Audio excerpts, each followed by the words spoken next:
Kang Deddy masuk gorong-gorong. Ya, sebentar lagi akan saya naik ke pesawat.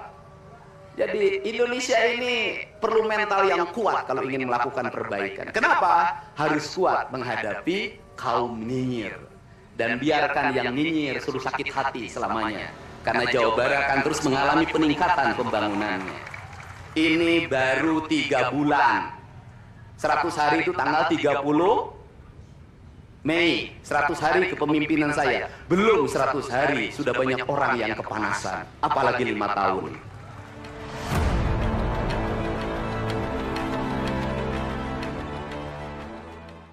Assalamualaikum warahmatullahi wabarakatuh. Sampurasun. Yang saya hormati Forkopimda Provinsi Jawa Barat, hadir pada kesempatan pagi hari ini Wakil Ketua DPRD Provinsi Jawa Barat, Ketua Komisi 5 DPRD Provinsi Jawa Barat dan seluruh anggota, Kasdam 3 Siliwangi, Wakapolda Jabar, Wakajati Jabar, dan sahabat saya hadir juga, dan Kodiklat TNI. Saya ucapkan terima kasih, selamat datang. Sekretaris Daerah Provinsi Jawa Barat, para kepala perangkat organisasi perangkat daerah di lingkungan Pemda Provinsi Jawa Barat, pimpinan instansi vertikal yang saya hormati, yang memberikan supporting pada saya, Kaseto, pemerhati dan pelaku pendidikan anak-anak, dan yang paling berbahagia hari ini adalah orang tua.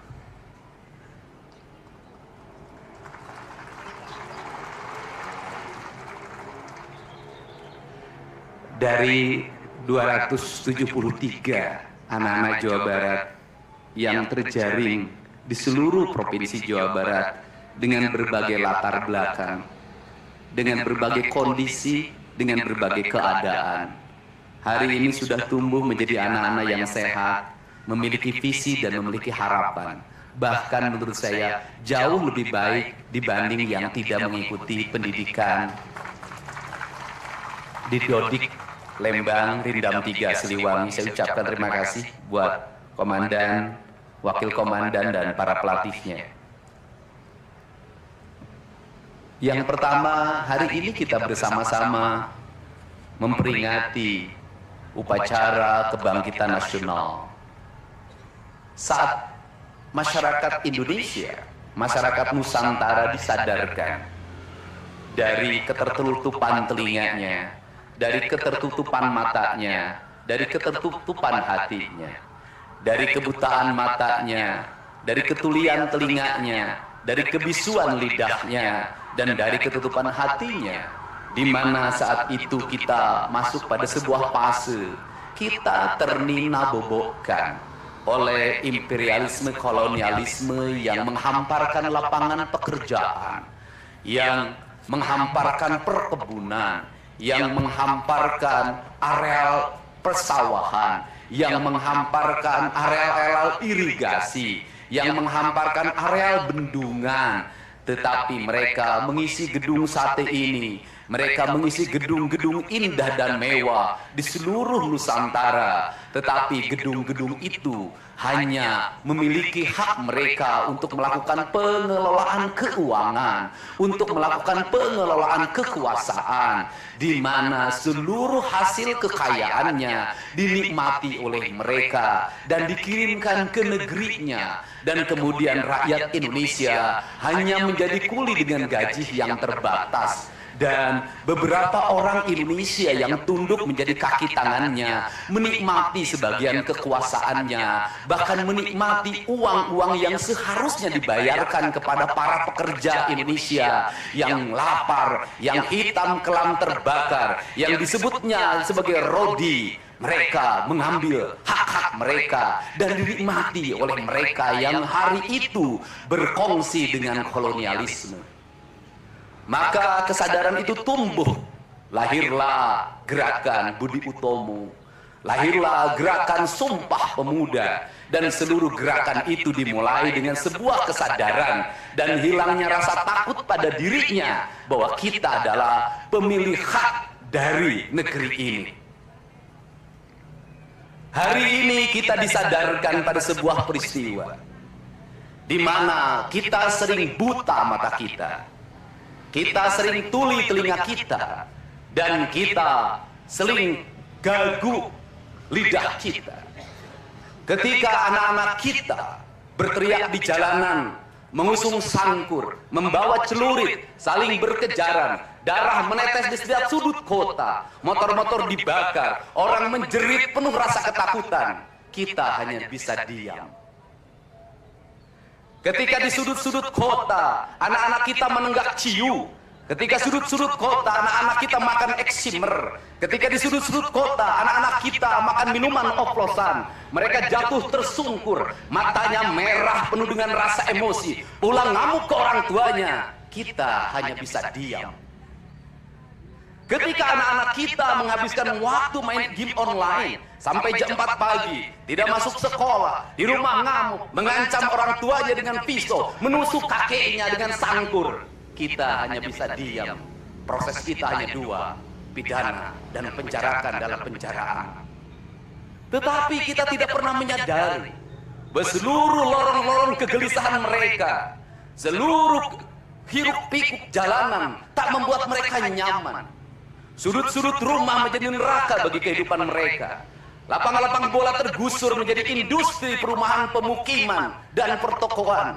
Mereka kehilangan tempat bermain. Mereka kehilangan air yang jernih di sungai sehingga bisa mereka berenang. Mereka kehilangan gunung-gunung yang indah tempat mereka bercengkrama dengan alam. Mereka kehilangan sawah yang terhampar. Yang mereka lihat adalah kebisingan dan kebisingan. Bising di jalanan karena knalpotnya brong. Bising di rumah karena orang tuanya bertengkar. Maka mereka lari dalam lorong gelap. Digenggamnya handphone, diambilnya obat-obat terlarang, ditenggaknya minuman dalam sebuah kelompok yang sama. Kita orang-orang yang terpinggirkan di rumah, kita orang-orang yang terpinggirkan di sekolah. Guru-guru telunjuknya menunjuk pada wajahnya, tapi tak bisa memberikan solusi kegelisahan jiwanya. Semua orang hanya memberikan pengamatan, analisis, kajian. Itulah metodologi yang dikembangkan bangsa ini. Tetapi tidak ada yang berani mengambil solusi, mengangkat mereka di sudut jalanan, dimasukkan ke barak, dididik secara militer, diarahkan menjadi anak-anak yang berguna. Kedisiplinan militer adalah harga mati bagi kemajuan bangsa, bukan musuh. Pandangan-pandangan buruk terhadap militer adalah pandangan-pandangan orang yang takut anak-anak Indonesia bangkit, yang takut anak-anak Indonesia mencapai kemajuan. Mereka takut bangsa ini menjadi bangsa kokoh dan tegap. Mereka ingin bangsa Indonesia menjadi bangsa pemabuk yang setiap hari mabuk akan ilmu pengetahuan, yang setiap hari bertengkar di TV, yang setiap hari bertengkar di medsos, sementara hamparan kekayaan alam diambil sama mereka. Janganlah kita menjadi antek dari bangsa lain, memporak-porandakan diri sendiri dan bangsanya dengan alasan pengetahuan, dengan alasan hak asasi manusia. Anak membawa motor di bawah umur adalah pelanggaran hak anak. Kapan kita bertindak? Dan selama ini kita membiarkan anak-anak nonton film tanpa didampingi oleh orang tua. Itu adalah pelanggaran anak, dan kita tidak pernah bertindak.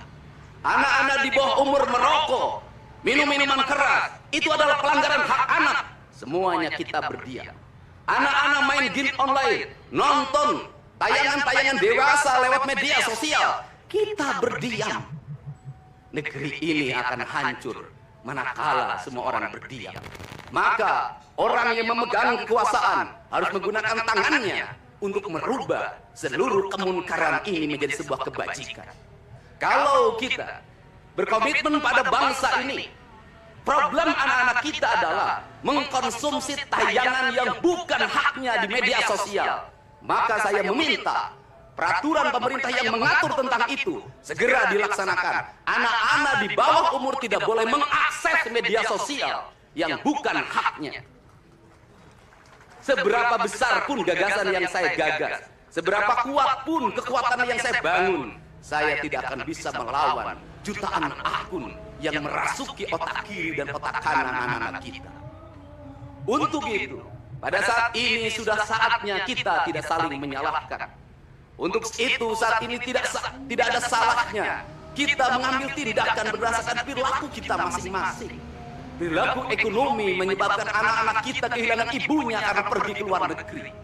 Perilaku ekonomi mengakibatkan anak-anak kita tidak pernah bertemu dengan ibu dan bapaknya karena mereka mencari rezeki. Mereka ada di pojok-pojok rumah bersama kakeknya. Kakeknya melarangnya dia main game online, melarangnya pakai motor jam 11 siang. Maka pisau dapur terhunus dan ditusuk seseorang kakek oleh cucu yang disayangi.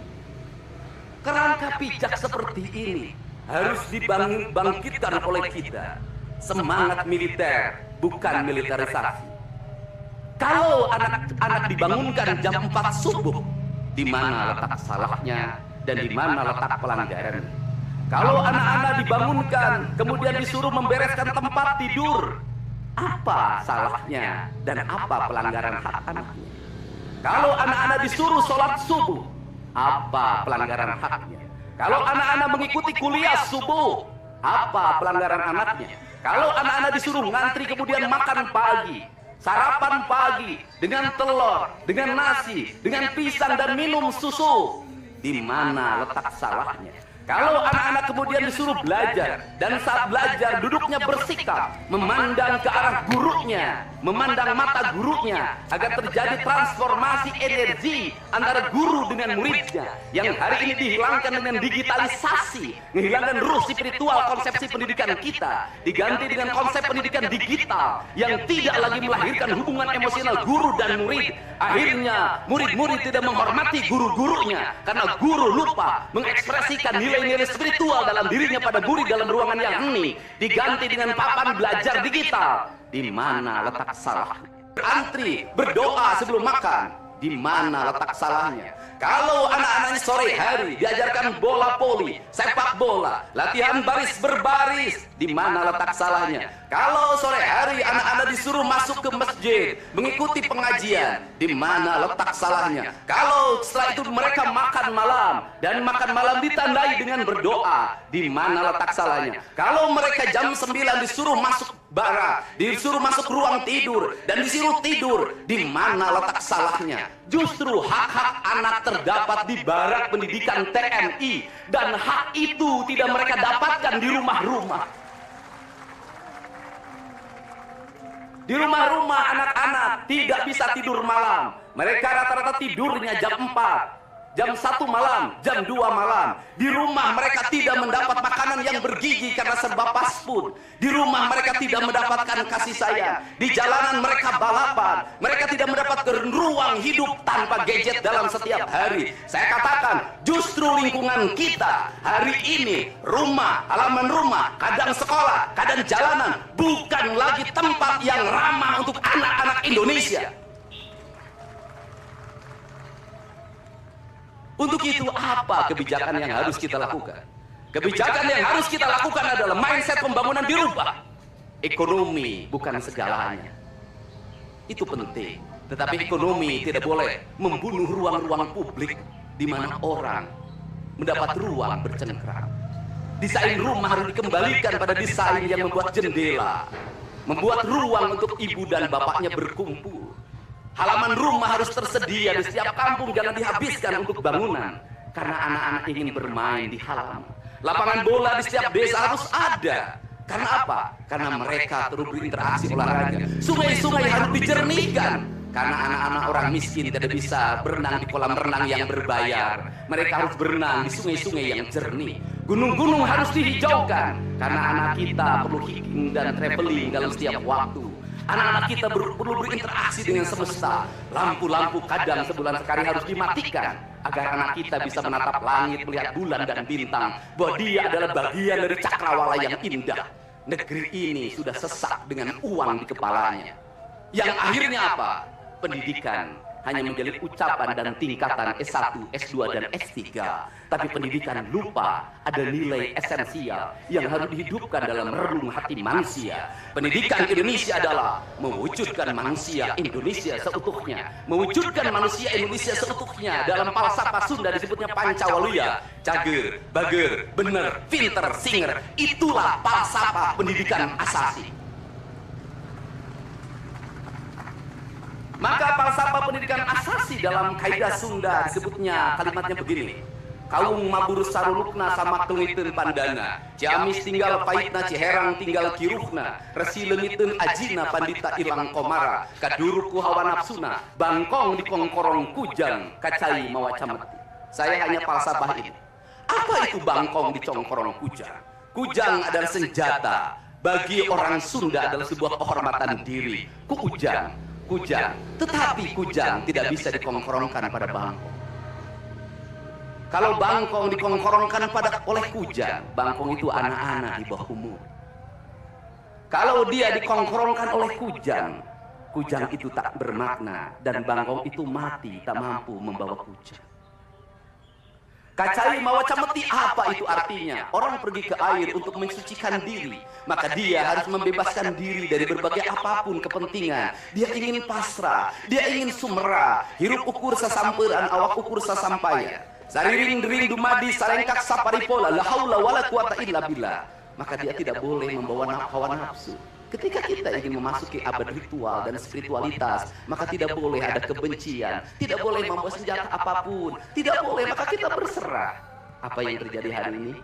Orang-orang yang setiap hari bicara tentang kesucian, lidahnya menyakiti orang lain, menusuk orang lain, membawa api peperangan pada saat orang menuju kesucian. Bahkan bisa jadi menghinakan orang lain, itu dianggap bagian dari kesucian. Tidak ada anak nakal, tapi orang Sunda itu menyebutnya budak bangor. Budak bangor itu beda dengan anak. Kenapa? Itu masa mereka menginjaki masa remaja menuju masa dewasa.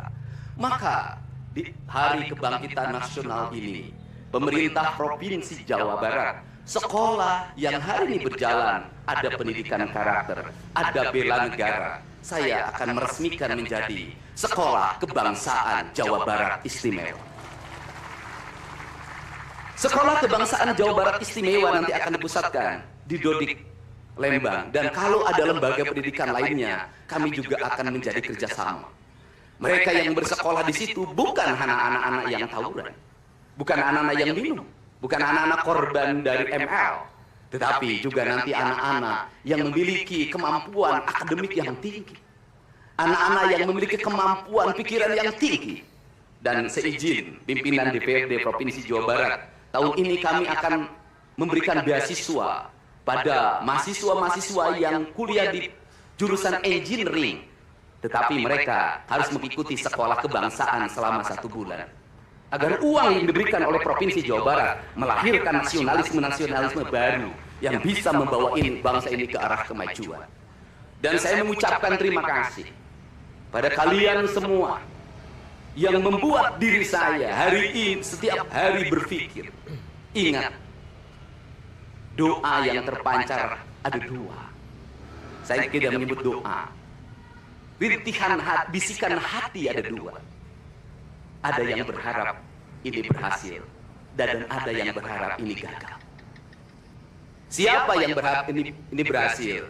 Mereka adalah kaum-kaum nasionalis yang mencintai bangsa ini. Siapa yang berharap ini gagal? Para nyinyir dan para pembenci yang menjadikan politik sebagai tujuan hidupnya tanpa pernah bisa membedakan mana kepentingan politik dan mana kepentingan kebangsaan. Walaupun kebijakannya baik karena beda dengan politiknya, dia mengatakan buruk. Dan walaupun kebijakannya buruk karena sama dengan politiknya, dia katakan baik. Ini orang yang tidak punya spirit nasionalisme. Dia hidup mempertuhan politik dalam setiap waktu. Saya katakan, dia hidup mempertuhan politik dalam setiap waktu. Meskipun lidahnya berkata bertuhan pada Allah, tetapi hatinya dalam setiap hari hasud dan menjadikan politik sebagai tujuan hidup. Dan barangkali bisa dilihat dari seluruh rakyat Jawa Barat, karena ini tertransformasi lewat media televisi dan media digital. Yang menjadi petugas upacara hari ini bukan Tuan Paskibraka yang biasa kita pakai, tapi mereka adalah peserta didik sekolah kebangsaan Dodik Lembang Rindam 3 Siliwangi. Waktunya tidak lama, hanya 18 hari, tapi bisa dibentuk. Pertanyaannya adalah, di sekolah mereka bisa dibentuk seperti ini? Kalau di sekolah tidak dibentuk hari ini, maka pertanyaannya adalah, berarti sistem pendidikan nasional harus dievaluasi. Dan kalau misalnya yang di Jakarta mau menyalahkan, kan disahkannya di Jakarta. Kan anggaran yang triliunan disahkan di Jakarta. Kenapa anggaran yang triliunan ini tidak terevaluasi dalam setiap tahun? Saya katakan, sistem pendidikan yang di dalamnya angka-angka yang hanya orientasinya materi dan kepuasan dalam outcome dalam sistem pengelolaan keuangan tidak akan melahirkan apapun kecuali tumpukan kertas, software, dan hardware. Tetapi pendidikan yang lahir dari jiwa dan lahir dari cinta, tanpa biaya yang besar, dia akan melahirkan anak-anak penuh dengan semangat kebangsaan dan punya spirit Pancawalula. Itulah pentingnya hati. Itulah pentingnya rasa. Untuk itu, hari ini ada antrian ribuan orang yang ngantri ingin memasuki pendidikan di pendidikan sekolah kebangsaan. Dan kalian semua hari ini bisa bertemu dengan orang tuanya, bisa mendapat sertifikat dari kami, dan bisa pulang dulu. Nanti dalam 2 minggu sekali kami siapkan mobil di setiap kabupatennya untuk pergi ke Dodik lagi, mengikuti pematangan, bukan di Dodik nanti, di Badan Diklat ESDM Pemda Provinsi Jawa Barat, kalau nanti di Dodik diisi oleh siswa yang baru. Dan kami akan memantau perkembangan kalian dalam waktu 1 tahun, bukan 6 bulan. Dan saya sudah meminta kepada Dinas Kesbangpol, Dinas Pemuda Olahraga, di upacara peringatan 17 Agustus 1945 Pemda Provinsi Jawa Barat, seluruh pesertanya berasal dari siswa didik sekolah kebangsaan di Dodik Lembang. Kalian semua jadi petugas upacara Agustus di sana. Jadi tidak usah repot lagi. Ternyata bisa. Dan hari ini bisa kalian bahagia. Saya ngasih bonus untuk petugas upacara dari Dodik ini 25 juta untuk dibawa pulang ke rumahnya masing-masing. Dapat uang saku, makannya enak, tidurnya nyenyak, berubah mental, bajunya bagus, pulang dapat bonus, gratis lagi. Dan tentunya buat petugas yang lain juga kita siapkan 25 juta. Nanti ditanya lagi, itu duit dari mana? Ladang ngonten.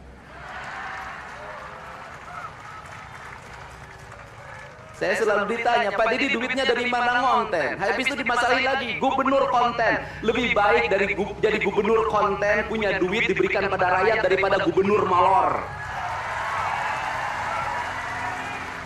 Bener nggak? Ya kan, daripada gubernur tidur, gubernur protokoler, gubernur ingin dihargai, gubernur menghabiskan anggaran jalan-jalan ke luar negeri. Tuh hayang, tuh ingat. Kang Deddy masuk gorong-gorong. Ya, sebentar lagi akan saya naik ke pesawat. Jadi Indonesia ini perlu mental yang kuat kalau ingin melakukan perbaikan. Kenapa? Harus kuat menghadapi kaum nyinyir. Dan biarkan yang nyinyir suruh sakit hati selamanya. Karena Jawa Barat akan terus mengalami peningkatan pembangunannya. Ini baru 3 bulan. 100 hari itu tanggal 30 Mei, 100 hari kepemimpinan saya. Belum 100 hari, sudah banyak orang yang kepanasan. Apalagi 5 tahun. Dan saya ucapkan terima kasih. Ini upacara yang spesial. Kita dihadiri oleh pasukan khusus. Tepuk tangan semuanya. Ada Kopassus, ada Kostrat, ada Marinir, ada istilahnya apa sekarang, Kopasgat. Kemudian ada infanteri, ada cavalry. Kemudian ada pasukan angkatan laut, kemudian juga ada Brimob. Tepuk tangan semuanya, keren. Dan kalian semua, para peserta, ini yang keren-keren ini anak-anak kita ini. Anak-anak kita yang keren-keren ini, kamu tengok ke kanan, tengok kiri sambil minta sama Allah, besok kamu yang berseragam seperti mereka. Tepuk tangan kalian semuanya, semangat! Semangat! Semangat! Oke, yang terakhir ini buat biro umum. Ini harus dirubah.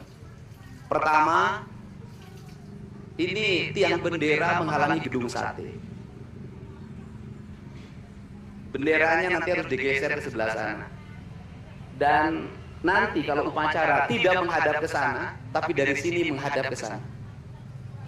Agar panorama itunya tetap terlihat. Dan kalau di sana maka kebisingan kendaraan tidak akan terlalu mendominasi. Ini feng shui cara menata bangunan.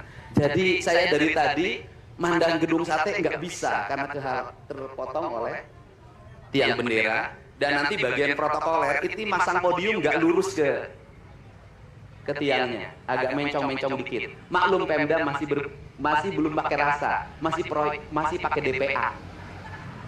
Yang penting di DPA-nya juga tidak melanggar. Nah ini saya ini orang estetik dan di Pemda ini tidak pernah ada rapat untuk merumuskan ini. Cukup WA. Pak Sekda, Kesbangpol, Dinas Pendidikan, besok kita lakukan ini, anak-anak bajunya ini, dan saya terima kasih buat PLT Dinas Pendidikan yang stresnya banyak, suaranya sampai hilang, saking takut. Luar biasa, berdiri dong Kepala Dinas Pendidikan PLT. Di depan kamu pindah. Suaranya hilang, pernah saya marahin malam-malam, kamu belum tahu cara kerja saya. Karena sekarang sudah tahu ternyata Sang Kuryang tuh hidup di sini. Silakan duduk depan Pak. Di depan Pak duduk. Saya ucapkan terima kasih juga kepada Pak Sekda yang selalu ingin menjalankan tugas saya dengan baik. Kalau belum luntur-luntur dikit wajar karena dia memang penakut sama istrinya jadi kurang lentur. Kalau saya kan sudah sangat lentur hidupnya. Saya ucapkan terima kasih juga pada Kesbangpol ini yang supporting sangat baik. Ini mantan pindah Pak ke depan Pak. Ini jajaran protokoler dan saya ucapkan terima kasih pada Pangdam 3 Siliwangi yang support full. Terima kasih. Kemudian Pangkostrat yang di Purwakarta juga melaksanakan dan berbagai divisi. Kemudian Komandan Dodik Rindam. Terima kasih. Saya ucapkan terima kasih badannya, terima kasih. Saya ngasih bonus buat pelatihnya 50 juta. Saya ini urusan rasa, Bu. Orang tuanya itu jangan hanya bertepuk tangan. Mohon maaf, ada terpanggil dalam jiwanya. Anak-anak saya kok bisa hebat begini ya? Dari rumah itu bawa bakat. Mohon maaf, ini cermin manusia-manusia Sunda yang punya welas asih, yang punya timbal balik. Anak saya dididik, bukan saya minta bakat, bukan. Bukan saya minta opak, tumpeng, bukan. Penuh dengan welas asih, dengan cinta. Mudah-mudahan bakak yang dibuat menjadi jalan bagi si Ujang menjadi orang hebat. Kenapa orang tua dulu melahirkan anak-anak hebat? Karena cinta rasa, bukan gratifikasi.